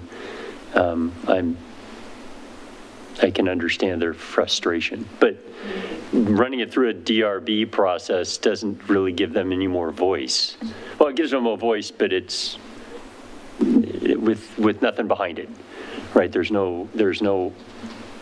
It's like I can jump up and down and yell and scream, but it doesn't matter. The deal's done. So I don't know what other, like you said, how do you shift the notification or how do you shift the public input much earlier in the process so that, and again, for Frog Pond, I think it's kind of done, right? I don't know that a citizen today could come to the city and say, well, I want input. It's like, well, it was decided through the master plan. And historically, it's people that live there a few months that are most vocal. Oh, sure. Yeah. Yeah, I get it. I think it goes back to that education piece, like we're responsible for educating people of like what that plan includes. Sure. And applying it citywide just makes sense, right? You don't want to have, I was on the DRB when we did a lot of Villavois, and that was painful and unnecessary. Just because. I just wanted to add something about the DRB, though. When the residents or the community did come in, DRB and the developers did listen to them, and they did make concessions, even though they didn't have to. So I think that the DRB was a positive thing, and they did listen to the other residents. So that's a good reminder. So I don't think that the DRB, you come before it and then we just ignore everything. I think they really did listen to them. Mm-hmm. So Dan, you were saying that even under maybe does Commissioner Carr, maybe let's let him finish. Yeah, but what if you start to think about the lines kind of blurring between quadplexes and multifamily from a neighbor's perspective, right? If I put up a townhouse building that's got 6 units in it versus an apartment building, the neighbor's going to be almost just as upset with a 6-unit townhouse than they are with a 12-unit apartment complex or 12-unit apartment building. So I don't know that you can say, well, I want to apply this standard to this building and a completely different standard to this building. just because I think the neighbor's going to be more upset with this one, that doesn't seem to fit for me. So I'm of the opinion you apply it citywide and multifamily fits into the same standard. But I still struggle with having a neighbor that suddenly there's an apartment building going up right next to me, and it's like, I think some more discussion of what does that review, like beyond the stage 2 review look like going to DRB, subdivision level review look like going to DRB, and well, again, if you give somebody a notice, it's nice that in the past, developers have listened to the input from the public, even though they really didn't have to. Is that the purpose of the notice? Is the purpose of the notice to encourage input or to just tell you this is happening? I think the DRB, it's more notify that you will have input, even though nobody was obligated to adhere to the input, or even, for that matter, listen to it. They did, which was great of our developers in many cases, but it wasn't required by code. The other thing I think on just that thought, we also have to think about like the power dynamics between like on DRB, you're ruling on whether they can develop something. So I feel like they might make those concessions because like their development is in your hands, right? So yeah, they're willing to make those concessions so that, because at that point it's like, we've got deadlines, like, sure. So I guess, yes, it does make a difference. And also it's just like, is that the right way we want to go about it? Because we don't want to discourage development, right? We want this land developed. So we don't want to make it burdensome for somebody to say, this is the type of unit I want to put in this location, and it fits all of the criteria that you've designed in the standards, is our only caveat to following the rules, that there's a neighbor that's going to be upset. yeah, and I would say another note on all this, that there's always an alternative. If they don't want to follow the rules, they can come to DRB for review. That alternative will be in the code. So if they don't want to follow code, then they have to go to DRB for a variance or whatever. Or, yeah. So they can do the clear and objective standards that are laid out in the design standards, or they can go through site design, architectural review with DRB. Most would tend to, if they can make it work with the design standards, it provides more certainty to them, and they prefer that path. But so we are getting short on time, so maybe some last comments. I think certainly this is one that we plan on revisiting with the board, and we'll continue the discussion. I think we've had a good sense of at least kind of things to continue to explore and bring back for the board's further consideration. But I do want to hear from our last two commissioners. Go ahead, Commissioner Willard. Yeah, I'm leaning towards simplifying the approval for the multifamily, but I'm not 100% convinced that's the complete answer. Applying it citywide, yes, and yes, adapting them from similar forms totally makes sense. Same comments for me. Okay. I have a point of clarification. I thought you said that even under ministerial approval, there is going to be a design review by the DRB? Or no, sorry. So under ministerial, essentially, you have all these design standards like that Kate was showing about the articulation and where the entries need to be, what the entries need to be, how often you need to have an architectural element. You have all those standards, which essentially there's a worksheet that is made, and they have to go through and verify that, and staff reviews that and signs off on it. If they are like, well, we want to do something completely different, the code allows them to do that, and state law allows them to do that. But then they could elect to go to DRB and do. We think our design's better than the code requires. What do you think, DRB? so if they follow the code and the design standards for the whole development, then there is no other stopping place at DRB or any other Right. public forum. Okay, But yeah, if they got do, it. then, yeah. Got it. Okay. Thank you, that's helpful. I know that's a big one to get through in a couple of minutes. So let's go to urban form standards and be brief as possible. We may not get through all of them, but that's okay. I think these are not as foundational. I think in terms of like laying the foundation for what we're going to be talking about, I think it's helpful for the board to just kind of further keep in mind what is this urban form type 1, 2, and 3? What does that actually look like on the ground as we're talking about this variety and how these different housing varieties will be looking in these different urban forms?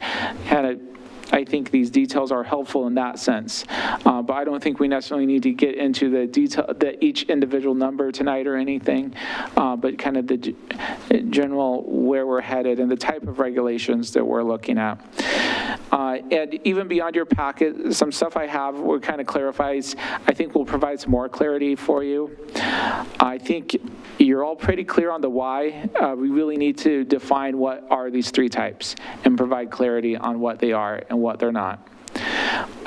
Again, a table similar to what we have for other zones that lists setbacks and lot coverage and things like that. A little bit more extensive though.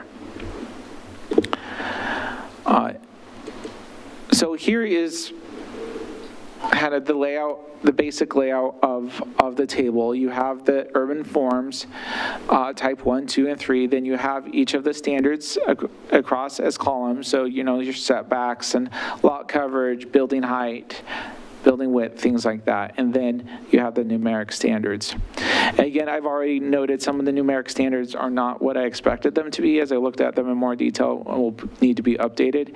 But I want to talk about kind of where they came from tonight. So one way as I thought about how to present this to the board, this quite large table that I couldn't even fit on small paper, is where they came from.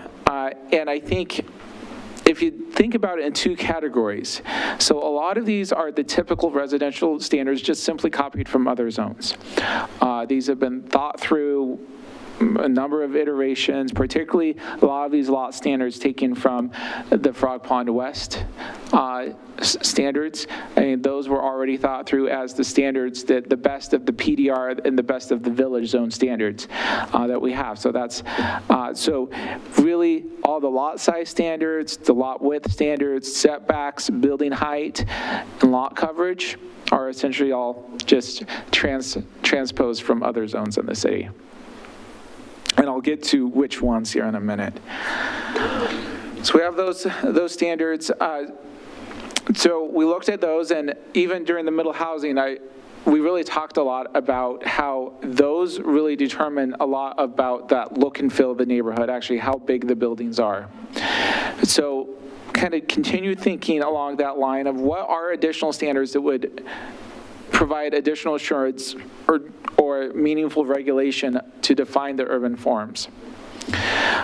We kind of have some maximum building width elsewhere in the city, but not to this level and this purposeful. So maximum building width, I think, is a key one that is really, it's at a distance between buildings. That's related to side setbacks, but side setbacks assume there's a property line there. Distance between buildings means that regardless of property lines, you have consistency with distance between buildings within a given urban form. The maximum front setbacks, we actually do have those in Villebois. They're a little different here, but that really, I'll talk about why those are important more here in a minute, but that's the other one that we think really helps define the different urban forms. So what zones did we copy? For type 2 and 3, I think we talked, I recall referring to, but really, as we talked about precedent for those, as we talk through those in the master plan, we often refer to type 2, similar to like Morgan Farm, some of those small lot Frog Pond West development. So really, in the end, that's really where most of the standards come from for type 2. Type 3, that said, there are some modified things from the middle housing standards for townhouses that have never yet been built in that, but it still is consistent.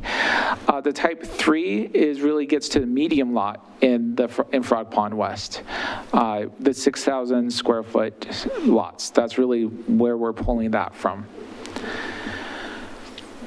And then, obviously, Frog Pond West doesn't have any good precedent for type 1. So we looked at the village zone, which has often been referred to as a good precedence for that mix of use. It's kind of a more urban feel. Also brought some standards in for the PDR5, which is essentially the densest of our planned development residential zones that would have a mix of uses. If you get into our PDR6, you really are talking about exclusively like vertical multifamily in order to meet those densities. So additional building width, one of the keys that I wanted to indicate here is about how it relates to block length.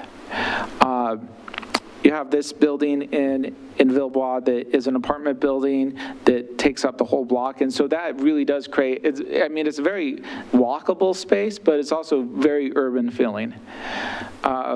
Versus where you, in this lower part of the slide, you have these, I believe these are 4-unit townhouses where they're a little further back from the sidewalk. They still have a nice, pedestrian feel, a little further back, have some spacing between, and they're broken up. So you have multiple structures per block, which definitely creates a different feel. So some highlights of where we're going for building width by urban form is similar to that apartment building I showed there as a precedent. There's no limit. A building can occupy an entire block face. Type 2, really, how I'd highlight that is really looking at allowing the typical multifamily and townhouse buildings that you see elsewhere in the city, both townhouse buildings in Villebois as well as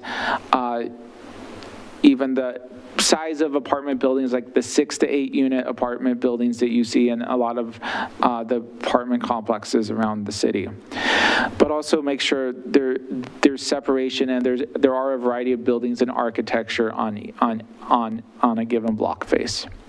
Type 3, we've often referred to type 3 as having that look and feel of a detached single-family neighborhood. So not exceeding the size of a large detached home is really the idea for the limits in type 3.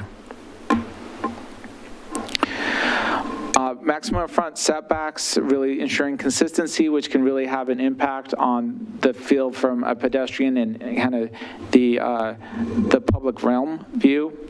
We have some similar standards in Villebois, which have proven meaningful, I think, over time, and something worth replicating. So really what that looks like in each urban form, how I describe it or highlight it. For type 1, make sure buildings are consistently close to the street to create that real strong presence on the street, create that urban feel. I think Villebois Village Center again, and really kind of create the walls of your urban rooms along those streets. Type 2, consistent moderate setback where, you still have that presence on the street, but it's not right on the street. You have kind of that semi-private green space in between. And then type 3 is no maximum. You kind of have more green space along the streets. In reality, you're probably going to have, because of the value of land, you're probably going to have setbacks similar to a lot of type 2, but there's some flexibility there for type 3. The last one is distance between buildings. Again, consistent, regardless of property lines, is really the idea we're getting at here. The other thing, as really didn't come up so much at Planning Commission, but was really emphasized at Council during the master planning, is we want to make sure that we're not wasting land in terms of having, if we're going to put yards between buildings, we want to make sure they're usable and be thoughtful about that. And And really the idea is type 1 would be closer together, not real close. You still want to have those usable spaces between buildings, but also you're getting further apart and creating more kind of permeability, visual permeability between buildings in type 2 and type 3. So with that, just wanted take a minute and go through then how did this come together. You see quite a few precedent images and discussion in your packet, but just wanted to share a few in summary here. Again, this is the block length apartment building on Toulouse Street in the village center, set back 5 feet, so pretty close to the street, really has a strong presence on the street. A very urban feel. Here is a townhouse that's similar, that's a little further back, about 10 feet, but still has that strong presence on the street. Fairly long, which isn't the maximum allowed in this district, but still is a nice, long, strong presence on the street, fairly urban feel. Then you have the detached homes. So oftentimes during the master planning project, we often got asked, so is single-family homes or cottages actually going to be allowed in type 1? Yes. And so this is an example along Barber Street, which I imagine most of you are familiar with. 2-story, some of them are 3, but primarily 2-story homes here, fairly close together, kind of 20-foot wide homes. That really create a strong, that are set back not very far from the street, really create a strong presence on the street as well, and create a very urban feel. Type 2, this one is actually fairly close to the street. Imagine this a little set back a little more, but really what this shows, I like this one as a precedent because it shows how it's on a block, but it's mixed with detached homes and a condo building and a variety of things on that block with space in between with that really breaks it up. And so you have a variety kind of, which definitely creates a less dense urban feel. Kind of a moderate urban feel, if you would. Then the townhouses here on Costa Circle, again, set back more, so you have more of that green space. And then smaller buildings.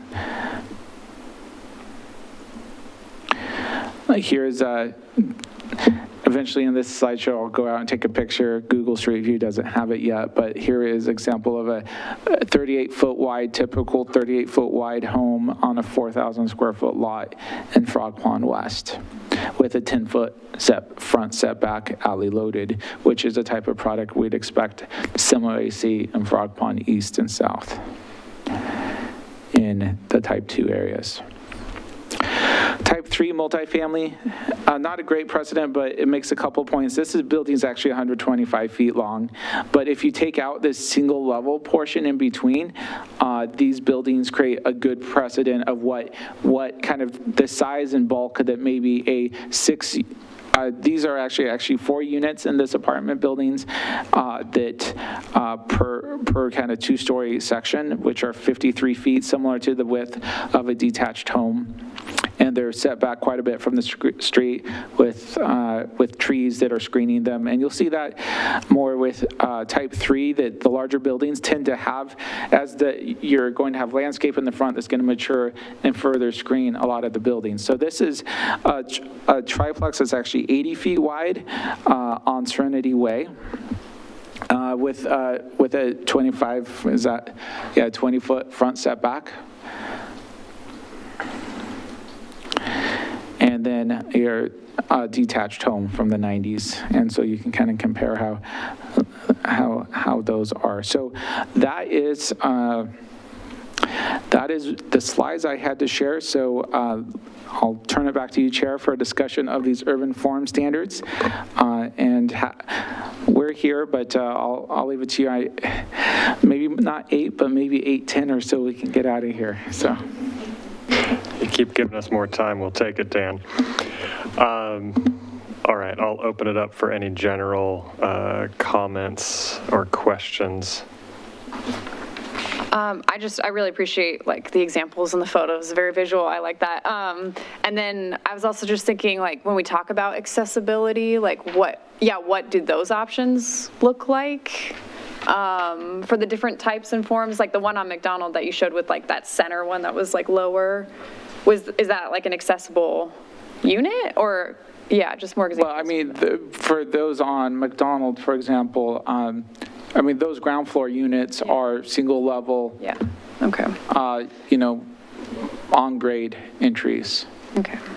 So oftentimes you could have that first floor at least, even if it's not an elevator served building, having that first floor as accessible, which is great because if you have those smaller apartment buildings like out in a type 3 area, you have these smaller accessible units. Okay, yeah, great. Mixed into those areas, so. Perfect, thank you.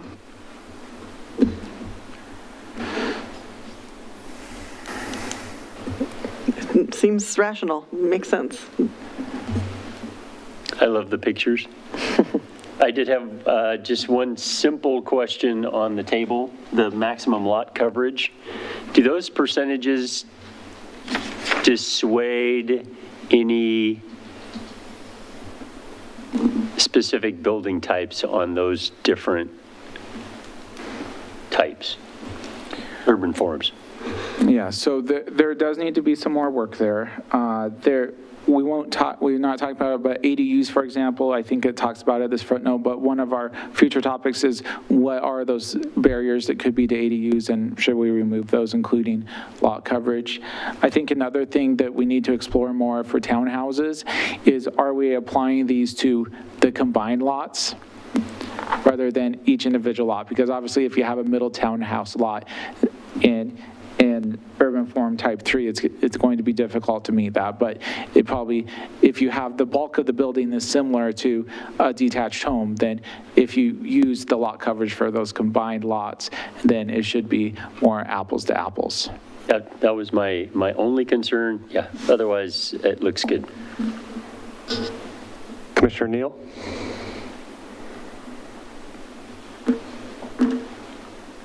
I like it. I think it looks good. It's understandable. And the pictures do give a nice picture of what you were talking about. So I agree.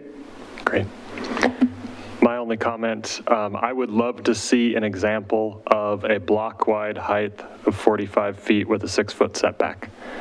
I'm a little concerned that, especially given the amount of type 1 that we have available in Frog Pond East, that there would be the possibility of having 2 block-wide height, 45-foot tall, 6-foot setback buildings, one next to each other, one across the street from each other, and the general bulk of that would be large. Great place to fly a kite, right? Yes. So I would love to be able to see that if you could find an example, just so that we could see what that might look like. That's a good one to think through. Thank you. Yeah. Other than that, it's great. I'm good. Okay.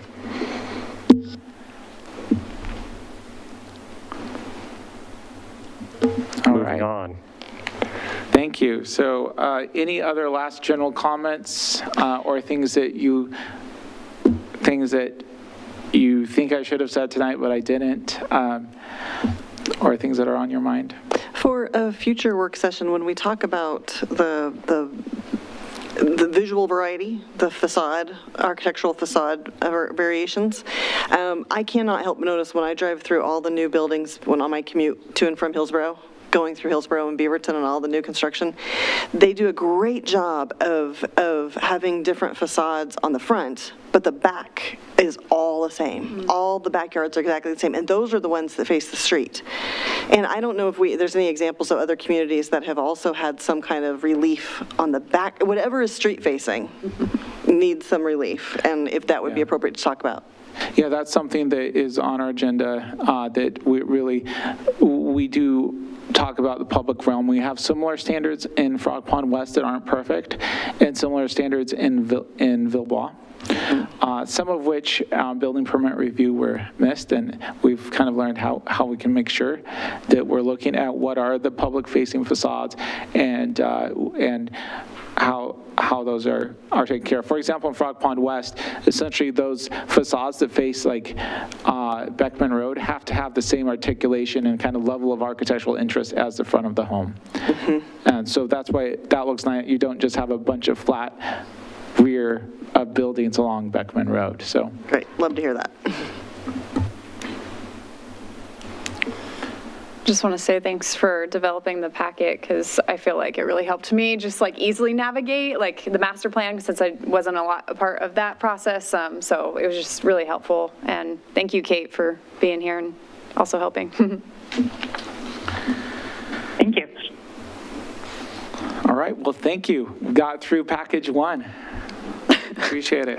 One down, 700 to go. Yeah.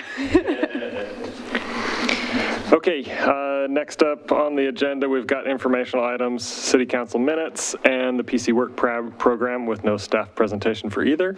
Any questions, comments from the The work council? program, it's not for the lighthearted, I would say. It's still a little light right now in the later half of the year in comparison to last It'll year. get there. Yeah. Okay.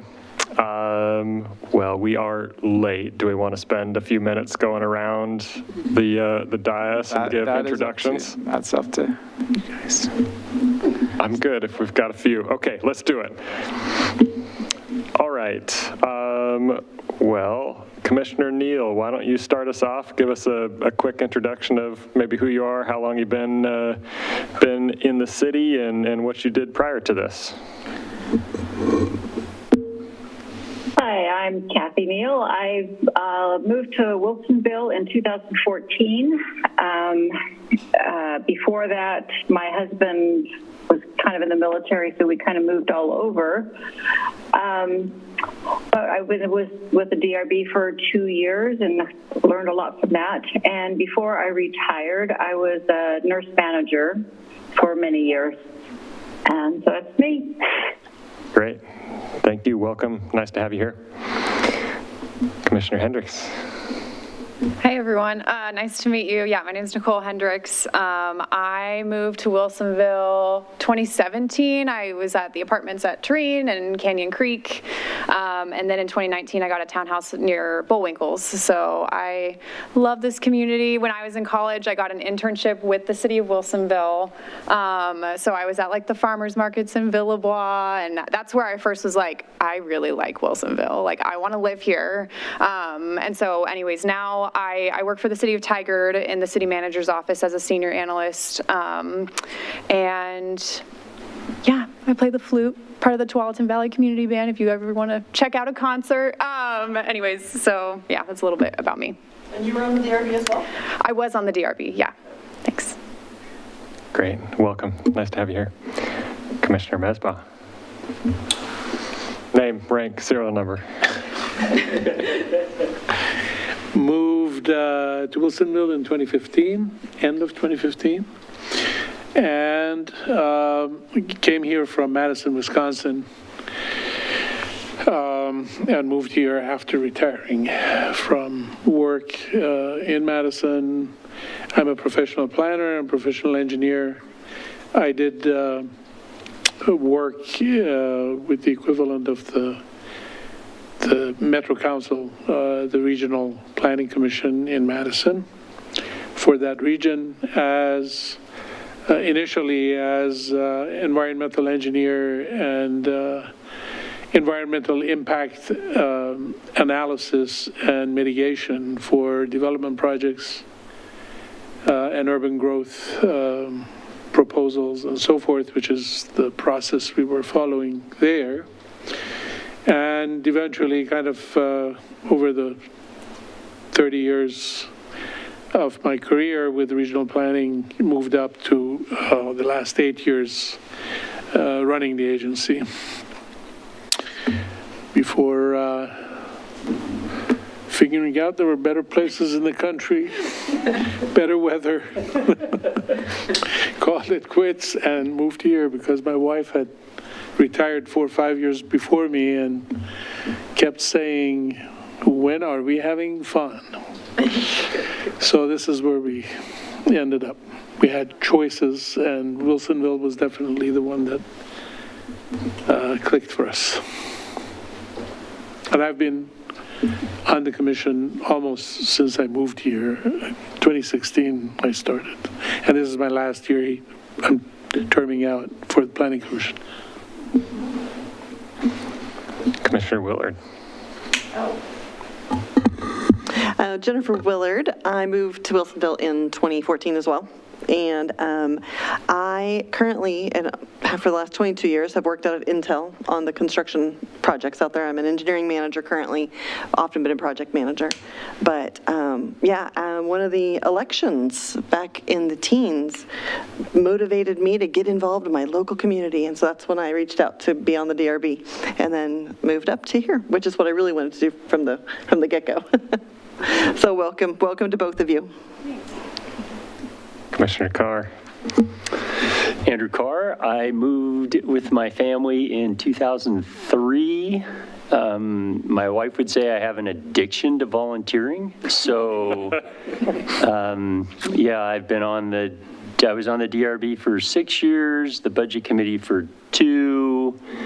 I'll probably stay on here for as long as they'll let me, and then I'll go back to the Budget Committee. So I work for a software company that ironically sells to construction companies. So all that DRB stuff made sense to me, and Planning Commission seems to fit real well. So, and I like money, so the Budget Committee is a pretty good fit for me. But love this community. Moved from Beaverton, so wow, talk about moving from Hades to heaven. It was not a well-planned city. Let's just put it that way. Good thing this isn't recorded. Yeah, well. Yeah, I don't think anybody from the city of Beaverton will be listening to this. So They know where you live. yeah, but we live up by kind of North Wilsonville, close to Costco and Target, which was being built as we were moving into our house. So it was a really good spot to do. And I love walking the city. So if you ever see me walking around, I do a full route around the city. So it's a great place to live and raise kids. Great. Well, hi, I'm Ron. I have lived in Wilsonville since 2012, and I started on DRB in 2015, and then Planning Commission in 2018. Same thing as Commissioner Willard. I wanted Planning Commission, but they said no, and I had to do a DRB first, so I did. And here I am. I am an aviation nut. I work in aviation. I've built 2 airplanes. I fly. So that's the stuff I do when I'm not hanging out with the kids and the family. So welcome to both of you. Great to have you here, and looking forward to the rest of the fun and excitement we have. All right, time to adjourn. Who wants to call for a motion? I move that we adjourn. Second. All right, adjourned, 8:08 p.m. Thank you.